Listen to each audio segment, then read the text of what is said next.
E então, quem está organizando essa edição é o Eduardo Jorge, cearense, que está lá em... Mas não saiu não. Não saiu não. Ainda não. Mas ele escreveu lá na universidade, no curso de pós-graduação, ele fez um ensaio chamado Gesto Mínimo, algumas palavras-chave na poesia de Horácio Digno.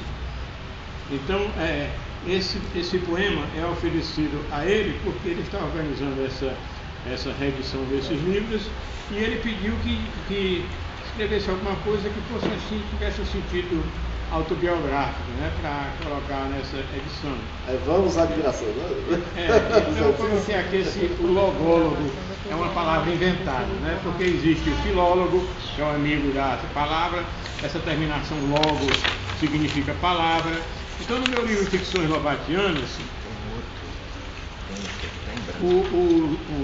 eu imaginei um repórter chamado Hermano Brat, que visitou o sítio do Pica-Pau Amarelo, e ele se considerava um logólogo, quer dizer, alguém que estuda as palavras.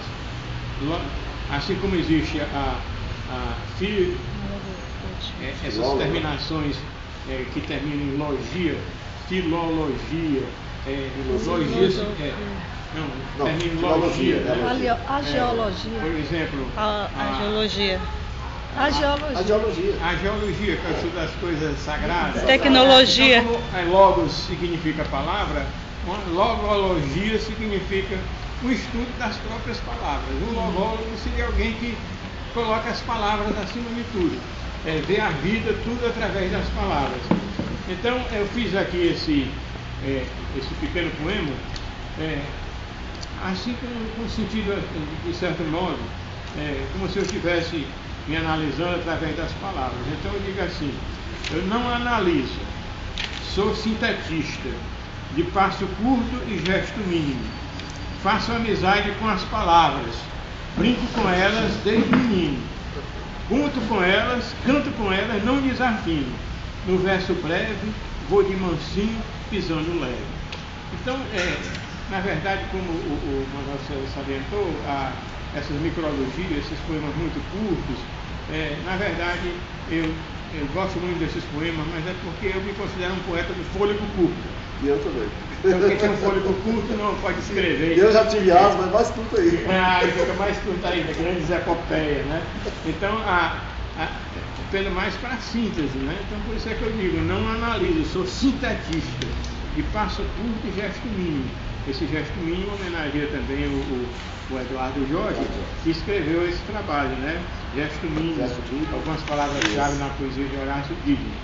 Então, o segundo soneto, aqui também eu queria mostrar aqui,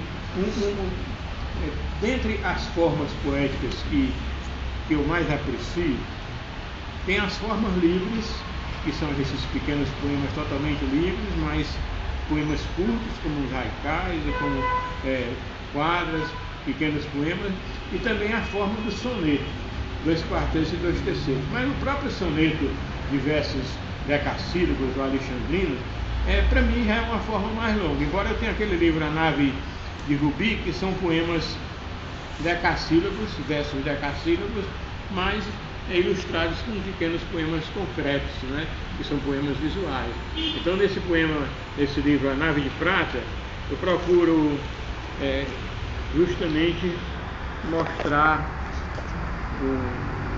uma ligação. A Nave de Prata, que o Manuel César também colocou aqui na exposição, esse poema A Nave de Prata, que tem esse título, assim como a nave de Rubi representa a minha boia de Rubi, 40 anos, essa nave de prata representa as boias de prata. São 25 anos. Então, são os 25 poemas, mas cada um deles tem como ilustração, como epígrafe, um poema concreto. É como se eu estivesse querendo fazer uma ligação, uma reconciliação entre o soneto e a poesia concreta, porque houve uma briga muito grande no começo. Quando nós começamos o movimento de arte concreta aqui no Ceará, eu aqui em São Paulo, no Rio e aqui no Ceará. Então o pessoal chamava os poetas concretos de concretinos. Concretinos? Concretinos chamava de concretinismo. porque não admitiu essa poesia visual, né? Na verdade, as próprias palavras têm um sentido gráfico e visual também, Claro, além do sentido fônico, né? Fonético. Então, enquanto que o sentido fônico, fonético, permite aquela poesia recitada, Verbalizada. verbalizada,